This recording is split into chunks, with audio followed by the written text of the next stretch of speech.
Next topic हमने discuss करना that is इक्लैम्शिया। Pre इक्लैम्शिया हम हाइपरटेंसिव डिसऑर्डर प्रेगनेंसी में ऑलरेडी डिस्कस कर चुके हैं। तो कह रहे हैं प्री इक्लैम्शिया एक potential life threatening hypertensive disorder होता है जिसमें हाइपरटेंशन हो रही होती है, वेसल्स जो की डिसफंक्शनिंग हो जाती है क्योंकि एंडोथेलियल सेल का डैमेज हो जाता है और ये ब्रेन लिवर किडनीज को इन्वॉल्व करता है। अगर इनमें कन्वर्जन्स आना शुरू हो जाए तो फिर हम उसको इक्लैम्शिया का नाम देते हैं। It is occurrence of one और more generalised convulsion, tonic clonic convulsions आते हैं या कोमा में चली जाती है फीमेल। और अदर न्यूरोलॉजिकल कंडीशन एब्सेंट है, यानी पेशेंट्स को जो है फीमेल को फिट्स हो रहे हैं, कन्वर्जन्स आ रहे हैं, हमने उसका न्यूरोलॉजिकल एग्जामिनेशन किया है, हमें कोई और कॉज नहीं मिल रहा, तो फिर उसको इक्लैम्शिया का नाम दे दिया जाता है।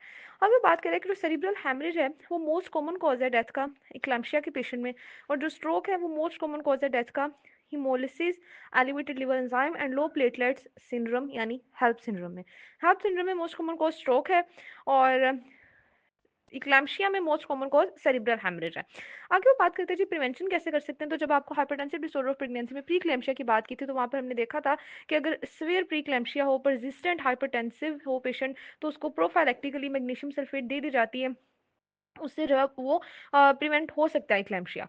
फिर वो आगे बात कर रहे हैं जी रिस्क फैक्टर की। तो रिस्क फैक्टर जो है वो डिफिकल्ट है, हम नहीं प्रिडिक्ट कर पाते कि क्या रिस्क फैक्टर है।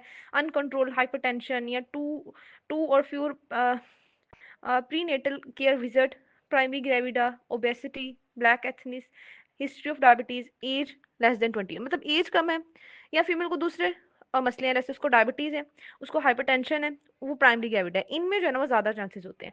फिर आगे वार्निंग साइन की बात करें तो वार्निंग आपको पता है जब लीवर इन्वॉल्व हो जाता है तो वो एक वार्निंग साइन होता है। एपिगेस्ट्रिक पेन हो रही है, अपर क्वाड्रेंट में टेंडन ऐसे, तो मतलब लीवर इन्वॉल्व हो चुका है। या फिर जब जो है वो हाइपर रिफ्लेक्सिया क्लोनस आना शुरू हो गया, यानी सीएनएस इन्वॉल्व हो गया, एजिटेशन है, फिर यूरिन आउटपुट पुअर होता जा रहा है, पेपिल एडीमा, बॉडी में एडीमा हो रहा है, तो ये सारे वार्निंग साइन है। मैनेज कैसे करना है आपने पेशेंट को, आपने सीनियर को हेल्प के लिए बुलाना है। तकरीबन सारी ऑब्स्टेट्रिक इमरजेंसी में कॉल सीनियर हेल्प का पॉइंट आपने मैनेजमेंट में जरूर लिखना है। फिर इमरजेंसी अलर्ट टीम को बुलाना है। आपने फोकस सबसे पहले करना है एयरवे, ब्रीदिंग और सर्कुलेशन पे। फिर मैग्नीशियम सल्फेट सबसे पहले इंडिकेटेड है, सबसे पहले मैग्नीशियम सल्फेट ही दी जाती है फर्स्ट लाइन एंटी कन्वल्सेंट के तौर पर, और इसकी लोडिंग डोज देनी है 4 ग्राम। उसके बाद इसकी मेंटेनेंस जो है वो इन्फ्यूजन देनी होती है 1 ग्राम पर आवर के हिसाब से 24 आवर तक डिलीवरी के बाद, ठीक है। मैग्नीशियम सल्फेट का थेराप्यूटिक रेंज नैरो है, जरा सी डोज ऊपर गई तो रिस्पायरेटरी डिप्रेशन या कार्डियक अरेस्ट हो सकता है, तो इसीलिए इसके साथ मॉनिटरिंग बहुत ज़रूरी है। और अगर तो आपको लगे कि रिस्पायरेटरी डिप्रेशन होना शुरू हो गया है तो आपने 10 ml जो है ना वो 10 ml 10% कैल्शियम ग्लूकोनेट देना है स्लोली इंट्रावेनसली, ये इसका एंटीडोट है। तो ये क्लैम्शिया की मैनेजमेंट हो गई। बाकी इसमें जो है ना वो इमीडिएट डिलीवरी करवानी होती है, डिलीवरी इंड्यूस करवा देते हैं, और यही है। बाकी फीमेल को रिससिटेट करना और ये सारा वही चीज़ें हैं जो ऑब्स्टेट्रिक इमरजेंसीज में हमने करना है। आगे आ जाते हैं जी amniotic fluid embolism. Amniotic fluid embolism एक रेयर कॉज है मैटरनल कोलैप्स का, और ये होता क्यों है, क्योंकि जो एमनियोटिक फ्लूइड है ना वो मैटरनल सर्कुलेशन में इंटर कर जाता है। तो एम्बोला यही है ना कि कोई ऐसी चीज़ आ गई है जो कि मूव कर रही है और कहीं भी जाकर ऑब्स्ट्रक्शन करवा सकती है सर्कुलेशन में, तो एमनियोटिक फ्लूइड इंटर कर जाता है सर्कुलेशन में, जिसकी वजह से कार्डियो रेस्पिरेटरी कॉम्प्रोमाइज हो सकता है, सवेयर डिसैमिनेटेड इंट्रावास्कुलर कोआगुलेशन डीआईसी हो सकता है, और कुछ केसेस में जो है वो एबनॉर्मल मैटरनल रिएक्शन होता है एमनियोटिक फ्लूइड का। फिर वो बात कर रहा है कि ये डायग्नोस करना ना इसको बड़ा डिफिकल्ट है अम्नियोटिक फ्लूइड एम्बोलिज्म को। यूजुअली ये पोस्ट मॉर्टम जो है ना वो डायग्नोस हो रहा होता है जब पोस्ट मॉर्टम करते हैं, क्योंकि इसमें ना डेथ के चांस बहुत ज़्यादा होते हैं। तो पोस्ट मॉर्टम पे देखा जाता है कि जब पल्मोनरी कैपिलरीज को खोला जाए तो उनमें जो है वो स्केमस और हेयर नजर आते हैं फीटस के, तो तब पता चलता है कि एमनियोटिक फ्लूइड में, क्योंकि फीटस की टिश्यू होता है तो एमनियोटिक फ्लूइड यहाँ तक पहुंचा हुआ था कैपिलरीज में और उसकी वजह से डेथ हुई है और ये उसके टिश्यूज नजर आ रहे हैं। प्रिविलेंस इसकी अननोन है, जब इसको हम डायग्नोस नहीं कर पाते तो प्रीवेंट इसको क्या करना है। रिस्क फैक्टर इसमें जो है वो 35% जो है ना वो इंडक्शन ऑफ लेबर केसेस में ही हो जाता है, यानी अगर आपने लेबर इंड्यूस करवाई है। कुछ एथनिसिटी ऐसी हो सकती है कि उसमें ये हो सकता है, और मल्टीपल प्रेगनेंसी में भी इसका कुछ रिस्क होता है। वार्निंग साइन क्या है, मैटरनल कोलैप्स, मैंने बताया ना कि एमनियोटिक फ्लूइड एम्बोलिज्म में यूजुअली मैटरनल कोलैप्स हो जाता है।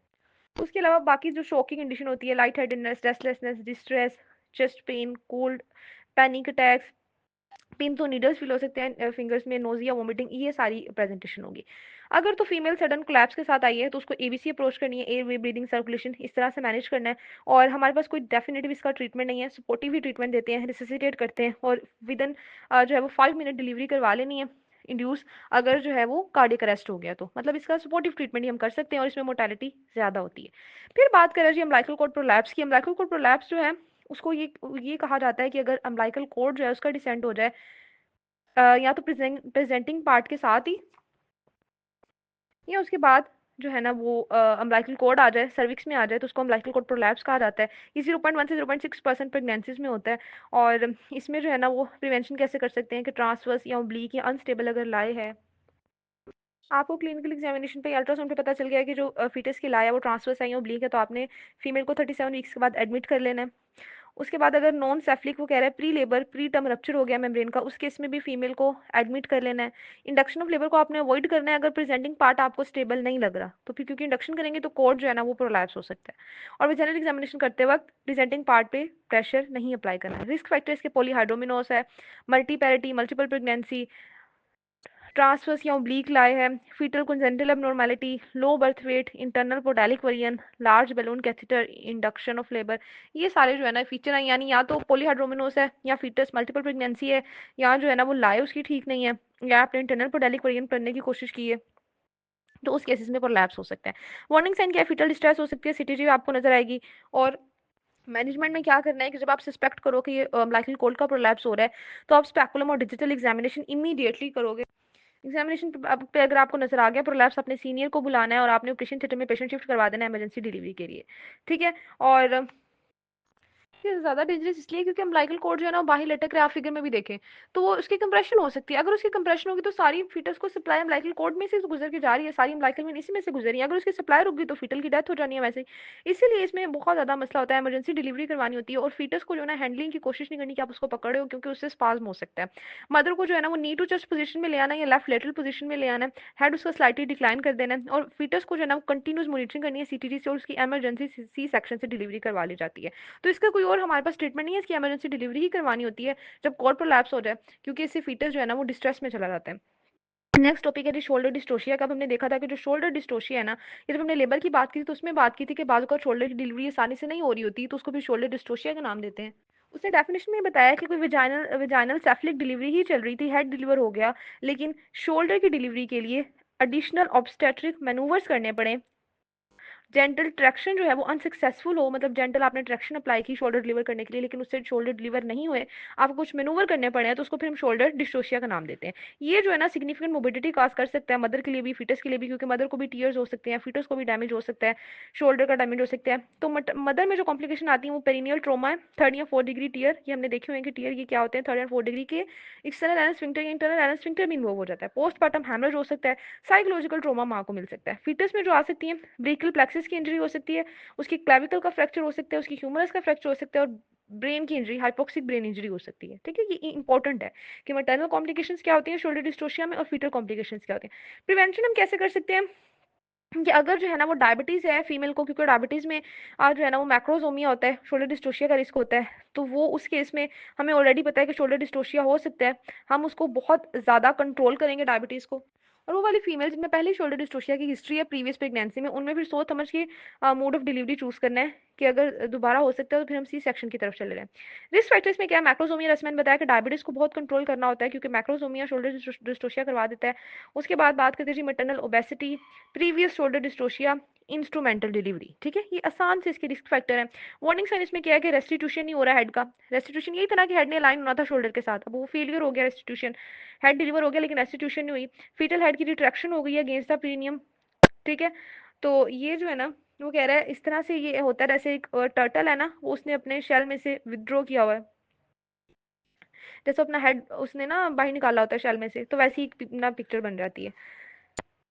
फिर पूरा उसने अपना आपको गौथम बताया इसकी मैनेजमेंट के लिए। उसने कहा सबसे पहले सीनियर को बुलाएं, मैंने कहा जितनी भी ऑब्स्टेट्रिक इमरजेंसी है उन्हें कॉल फॉर सीनियर हेल्प सब में आएगी, मिडवाइफ को, सीनियर मिडवाइफ को, न्यूनेटोलॉजिस्ट को, ऑब्स्टेट्रिक कंसल्टेंट को, सबको बुलाना है आपने। उसके बाद वो कह रहा है कि जो बेड है, डिलीवरी बेड है, उसको बहुत नीचे ले आना है, जितना नीचे आप ला सकते हो।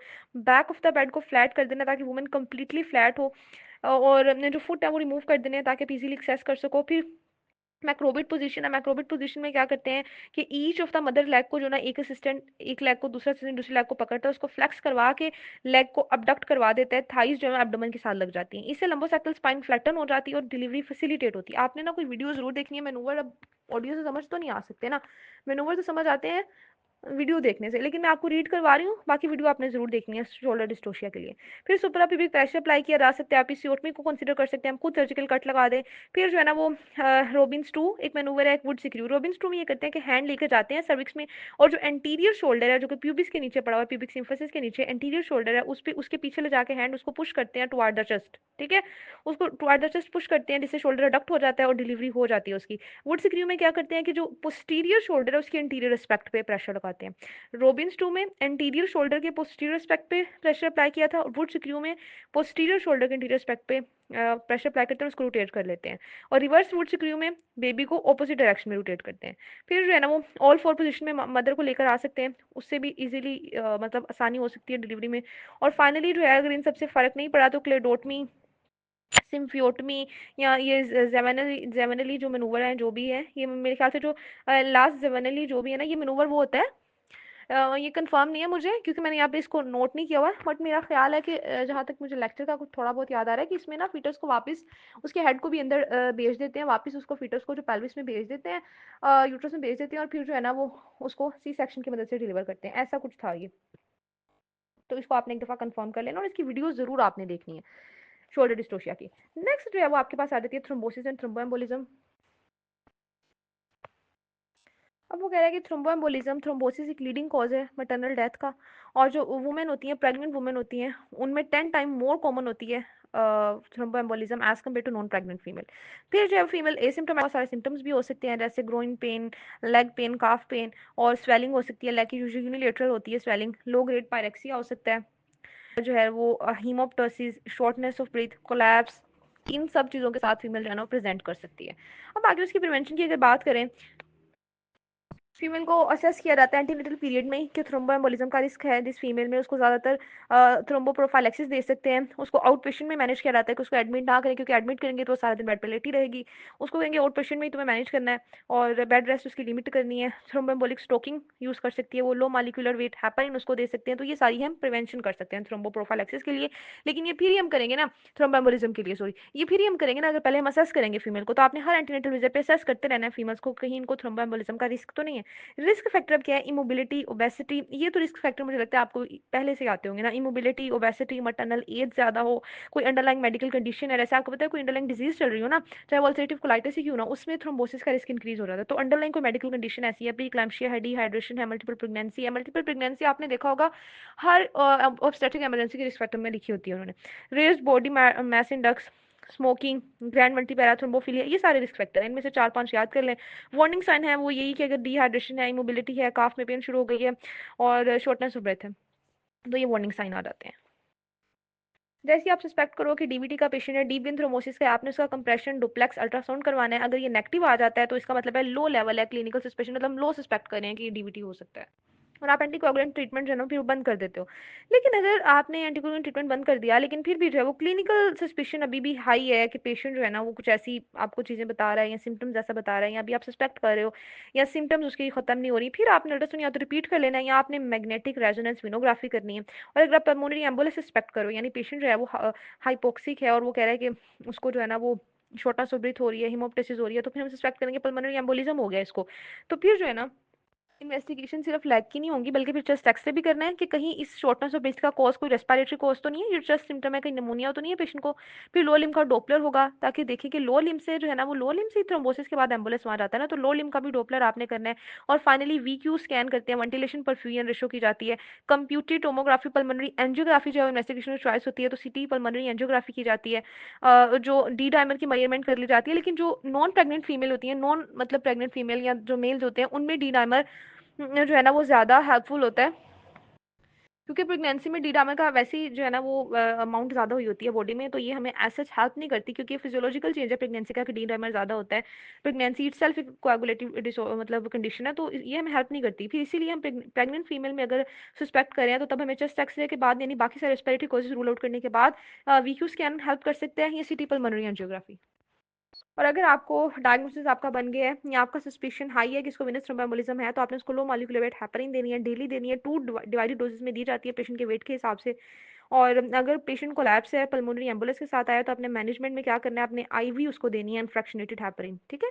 उसको थ्रोम्बोलिटिक थेरेपी देनी है, मतलब वो हमने देखा था ना कि थ्रोम्बोलिसिस के लिए प्लाज्मिनोजन टिश्यू प्लाज्मिनोजन एक्टिवेटर वो जो मेडिसिन में किए थे कार्डियोलॉजी में, तो वैसे इसको थ्रोम्बोलिटिक थेरेपी देनी है, थ्रोकोटमी कर सकते हो, सर्जिकल एम्बोलेक्टमी की जा सकती है। सर्जिकल एम्बोलेक्टमी यूजुअली अगर मैसिव थ्रोम्बस हो तब की जाती है। तो अगर पल्मोनरी एम्बोलिज्म के साथ आए तो फिर सिर्फ उसको हम heparin, low molecular weight heparin पे नहीं रखेंगे, फिर उसको हम आईवी पे अनफ्रैक्शनेटेड हेपरिन देंगे, थ्रोम्बोलिटिक थेरेपी देंगे, और बाद में हम कंसीडर कर सकते हैं सर्जिकल एम्बोलेक्टमी को भी, अगर इनसे चीज़ें ठीक ना हो तो। फिर कॉम्प्लेक्स मैनेजमेंट जो है ना वो मल्टीडिसिप्लिनरी ससिटेशन टीम ही ले सकती है कॉम्प्लेक्स मैनेजमेंट का डिसीजन, तो आपने उनको इन्वॉल्व करना है। तो जितनी भी ऑब्स्टेट्रिक इमरजेंसी है उन सब में सीनियर की हेल्प लेनी होती है, सब में मल्टी डिसिप्लिनरी टीम को इन्वॉल्व करना होता है, और सब में जो है वो फीमेल की एयरवे, ब्रीदिंग, सर्कुलेशन, क्योंकि ज़्यादातर में ना इमरजेंसी में फीमेल कोलैप्स कंडीशन में ही हमारे पास आती है, तो इन सब चीज़ों को पहले देखना है, एयरवे, ब्रीदिंग, सर्कुलेशन को फीमेल को रिससिटेट करना है। और अगर जो है ना वो फीमेल आपके पास हैमरेज के साथ आई है, सिवियर हैमरेज है उसको, या फीमेल इक्लाम्शिया के साथ आई है, तो उन केसेस में, या जैसे हमने देखा था अम्बिलिकल कोड प्रोलैप्स था, या जो अम्बिलिकल जो था वो एम्बोलाई था, उन सब केसेस में इमीडिएट डिलीवरी करवानी होती है। ये देखिए बगैर कि कितने वीक की जेस्टेशन है, क्योंकि इस वक्त जो है ना वो मदर की जो है ना वो ज़्यादा ज़रूरी है, मदर की मोर्बिडिटी या मोर्टेलिटी के चांस बहुत ज़्यादा होते हैं, इसीलिए डिलीवरी हम इमीडिएट करवा देते हैं। अगर शोल्डर डिस्ट्रोशिया था तो उसमें कुछ मैनोवर्स करने थे, वो हमने देखे थे। फिर अगर वो था थ्रोम्बोसिस एंड थ्रोम्बोएम्बोलिज्म, तो वो हमने देखा था कि थ्रोम्बोसिस एंड थ्रोम्बोएम्बोलिज्म में अगर तो सिर्फ सस्पेक्ट कर रहे हैं कि वो जो है वो थ्रोम्बोस बन रहा है लेग में, डीप वेन थ्रोम्बोसिस हो रही है, तो उसको अनफ्रैक्शनेटेड हैपरिन पे, लो मॉलिक्यूलर वेट हैपरिन पे रखना है। लेकिन अगर वो पल्मोनरी एम्बोलिज्म आप सस्पेक्ट कर रहे हो, आपने चेस्ट एक्सरे किया, वीक्यू स्कैन किया, पल्मोनरी एम्बोलिज्म, तो फिर उसको आपने थ्रोम्बोलिटिक थेरेपी भी देनी होती है, और फिर जो है ना वो आपने मल्टीडिसिप्लिनरी टीम को इन्वॉल्व करना है। अब नेक्स्ट जो आ जाता है यूट्राइन इन्वर्जन आ जाती है। यूट्राइन इन्वर्जन का क्या मतलब है कि यूट्रस जो है ना वो इन्वर्टेड हो गई है, मतलब ऐसे ना बाहर को आ गई है, ठीक है। जो यूट्रस की अंदर वाली लेयर है, अंदर वाला जो उसका सरफेस है वो बाहर को आ गई है, यानी उल्टी हो गई है, इन्वर्टेड हो गई है। इसकी कुछ डिग्रीज है। जो फर्स्ट डिग्री उसमें जो इन्वर्टेड फंडस है वो सर्विक्स तक पहुंच जाती है, लेकिन सर्विक्स में से गुजरती नहीं है। सेकंड डिग्री में वो सर्विक्स में से पूरा गुजर जाती है, और थर्ड डिग्री में वो जो फंडस है वो आउटसाइड द वेजाना पहुंच जाती है। सेकंड में वो वेजाना तक ही थी, सर्विक्स में से गुजरी थी सिर्फ, थर्ड में वेजाना से भी गुजर के बाहर आ जाएगी, और फोर्थ जो है ना वो उसमें ये होगा कि टोटल इन्वर्जन हो जाएगी, जब वेजाना और यूट्रस पूरे के पूरे इन्वर्टेड हो जाएंगे। इसके जो रिस्क फैक्टर हैं वो सारे डिलीवरी से रिलेटेड ही हैं। सेकंड स्टेज प्रोलॉन्ग हो गई, सिंटोसिनोन की डोज दी, अनसक्सेसफुल इंस्ट्रूमेंटल डिलीवरी थी, सेकंड स्टेज बहुत प्रोलॉन्ग थी, हाइपर स्टिमुलेटेड यूट्रस था। तो ये सारी डिलीवरी से रिलेटेड इसके रिस्क फैक्टर आपने याद रखने हैं। मैं कोशिश करूंगी कि एंड पे ना आपको सारी ऑब्स्टेट्रिक जो इमरजेंसी है उनके रिस्क फैक्टर एक दफा रिवाइज कराऊं, क्योंकि रिस्क फैक्टर इंपॉर्टेंट है, एमसीक्यूज में बहुत पूछे जाते हैं ये। फिर वार्निंग साइन के लिए उन्होंने कहा रिस्क फैक्टर कोई देख लें, यही वार्निंग साइन है, यानी अगर प्रोलॉन्ग होती जा रही है सेकंड स्टेज तो ये वार्निंग साइन है, इसका मतलब है कि यूट्रस इन्वर्जन हो सकती है। सो ना फिगर 14.10 में आपको दिखाई हुई है, जो ए पार्ट है ना वो यूट्राइन इन्वर्जन को शो कर रहा है, इससे आपको समझ आएगी। जैसे ही आप डायग्नोसिस बनाओ सबसे पहले आप जो है ना मैनुअली उसको रिप्लेस करने की कोशिश करते हो, जैसे उसने फिगर में दिखाया हाथ से उसको वापस भेजने की कोशिश करते हो। अगर ऐसे वो वापस ना आ जाए, सक्सेसफुल हो जाए, फीमेल को ऑपरेशन थिएटर में शिफ्ट कर देते हैं, एनेस्थीसिया उसको देते हैं, और अब जो है ना हाइड्रोस्टेटिक रिप्लेसमेंट करते हैं कि 2 से 3 लीटर वार्म सलाइन जो है वो ट्यूब की मदद से वजाना में डालते हैं, ताकि वजाना थोड़ी जो है ना वो बैलूनिंग उसकी हो, और वो यूट्रस और वजाना अपनी जगह पे आहिस्ता आहिस्ता वापस जाए। फिर अगर वापस चलेंगे इसको कंफर्म करते हैं, मैनुअली ऑक्सीटोसिन देते हैं ताकि यूट्रस थोड़ी कॉन्ट्रैक्ट हो जाए, और अगर ये इस तरह भी हाइड्रोस्टेटिकली भी वापस ना आ जाए तो फिर आपको सर्जरी करनी पड़ती है, हिस्टेक्टमी भी करनी पड़ सकती है। नेक्स्ट आता है यूट्राइन रप्चर। यूट्राइन रप्चर को हमने लेबर वाले चैप्टर में देखा था कि अगर मल्टीपैरस वुमेन है और उसमें हम ऑक्सीटोसिन दे दें तो उसमें यूट्राइन रप्चर हो सकता है। कैटास्ट्रोफिक इवेंट है, इसमें सिग्निफिकेंट मैटरनल और फीटल मोर्बिडिटी और मोर्टेलिटी है। मोस्ट कॉमनली उन फीमेल में होता है जिनकी प्रीवियसली सी सेक्शन से डिलीवरी हो चुकी होती है, क्योंकि वो स्कार मौजूद होता है तो वो स्कार रप्चर कर जाता है। अब वो प्रिवेंशन कह रहा है कि आप तो पहले प्राइमरी सी सेक्शन का रेट जरा कम करें, कि सबसे पहले सी सेक्शन कर देते हैं, फिर आने वाली सारी प्रेगनेंसीज में इसका रिस्क होता है। दूसरा, वेजाइनल डिलीवरी ना करें उन फीमेल में जिनमें पहले मायोमेक्टमी हो चुकी है। तीसरा, अगर प्रीवियस सी सेक्शन की हिस्ट्री है तो वुमेन को लेबर इंड्यूस करवाने में जरा कॉशन करें, ऑक्सीटोसिन उसको ना दें। रिस्क फैक्टर इसके क्या है जी? प्रीवियस मायोमेक्टमी, ठीक है, और odds of rupture increase in women who had 2 और more previous C section deliveries. जिनमें सी सेक्शन हो चुके हैं उनमें रिस्क बहुत बढ़ जाते हैं रप्चर के। और अगर लास्ट सी सेक्शन को अभी सिर्फ 12 मंथ से गुजरे हैं, वो दोबारा आ गई है, तो फिर जो है ना इसका रिस्क बहुत ज़्यादा होगा। और अगर आप लेबर इंड्यूस करवा रहे हो और स्पेशली अगर मल्टीपल फीमेल में आप ऑक्सीटोसिन यूज़ कर रहे हो तो फिर इसका रिस्क बहुत ज़्यादा होगा। आगे वो बात कर रहे हैं जी वार्निंग साइन की, तो मदर जो है वो शॉक की कंडीशन में चली गई है, फीटल डिस्ट्रेस हो रहा है, आप जो है ना वो प्रेजेंटिंग पार्ट को पल्पेट नहीं कर पा रहे, वजाइना की एग्जामिनेशन जब आप करो आपको कोई प्रेजेंटिंग पार्ट नजर नहीं आ रहा, आप उसको पल्पेट नहीं कर पा रहे, सिवियर सडन एब्डोमिनल पेन है, तो ये यूट्राइन रप्चर के प्रेजेंटेशन होती है। यूजली के सडन स्वेयर पेन होती है, आपको एग्जामिनेशन पे कुछ नजर नहीं आता, पल्पेट नहीं किया जाता, और फीटल डिस्ट्रेस में चला जाता है, मदर शॉक में चली जाती है। मैनेजमेंट इसकी क्या, अर्जेंट लेप्रोटमी करनी है, जैसे ही उसका डायग्नोसिस बना लो आपने अर्जेंट लेप्रोटमी करनी है, और वेजाइनल एग्जामिनेशन भी करना है। अगर तो सर्विक्स फुली डायलेटेड है, यानी फीमेल लेबर में थी, सर्विक्स फुली डायलेटेड है, तो आप वेजाइनल डिलीवरी भी करवा सकते हो, असिस्टेड वेजाइनल डिलीवरी भी करवा सकते हो इंस्ट्रूमेंट की मदद से, और या फिर आप सी सेक्शन भी कंसीडर कर सकते हो। मतलब जो भी क्विकेस्ट रूट पॉसिबल है ना, जिससे सबसे जल्दी डिलीवरी हो सकती है इस वक्त, उसको फॉलो करके आपने डिलीवरी करवा लेनी है। लास्ट है जी impacted head at caesarean section. अच्छा, अब ना मैं आपको रिस्क फैक्टर रिवाइज करवा देती हूँ एक दफ़ा लास्ट में सारे, ताकि हम देख लें कि ऑब्स्टेट्रिक इमरजेंसी क्या रिस्क फैक्टर है, फिर हम इसको ख़त्म करते हैं। सबसे पहले सेप्सिस की बात की तो उसके रिस्क फैक्टर क्या था, मेम्ब्रेन रप्चर हो गई है, फीमेल इम्यूनो कॉम्प्रोमाइज है, इम्यूनो सप्रेसेंट वो ले रही है कोई, उसको ऑलरेडी कोई यूटीआई है, इन्फेक्शन है, उसका वजाना डिस्चार्ज होता है, ठीक है, या सर्वाइकल सर्कलार उसने करवाया हुआ है, ये सारे आसान से, अब सेप्सिस से रिलेटेड है ना, ये सारे इन्फेक्शन से रिलेटेड है, तो ये सारे उसके रिस्क फैक्टर हैं। प्लेसेंटल अब्रप्शन के रिस्क फैक्टर देखा था, hypertension, smoking, polyhydramnios, multiple pregnancy, fetal growth restriction, ये सारे प्लेसेंटल अब्डप्शन करवा सकते हैं। प्लेसेंटा प्रीविया के बड़े आसान थे रिस्क फैक्टर, अगर पहले सी सेक्शन हुआ है उससे प्लेसेंटा प्रीविया का रिस्क बढ़ जाता है, मल्टीपल जेस्टेशन से बढ़ जाता है, यूट्रस की जब स्ट्रक्चरल एनोमली होती है, अब खुद सोचें कि यूट्रस की स्ट्रक्चरल एनोमली है तो प्लेसेंटा जाके गलत जगह पे लगेगी ना, वो जाके सर्विक्स के ओस पे लग जाएगी, ओपनिंग पे लग जाएगी। तो और अगर असिस्टेड कंसेप्शन है, आईवीएफ वगैरह करवाया है, तो उस केस में भी अब इस तरह से आप याद रखें कि आईवीएफ करवाया तो वो नेचुरल प्रोसेस तो एक नहीं है ना, तो जरूरी नहीं है कि प्लेसेंटा ठीक ही हो, उसमें गलत भी लग सकती है। तो असिस्टेड कंसेप्शन में यूट्रस की स्ट्रक्चरल एनोमली है, सी सेक्शन हो चुका है पहले, इन सब केसेस में प्लेसेंटा प्रीविया हो सकता है, मैं बार बार कह रही हूँ ये रिस्क फैक्टर इंपॉर्टेंट है।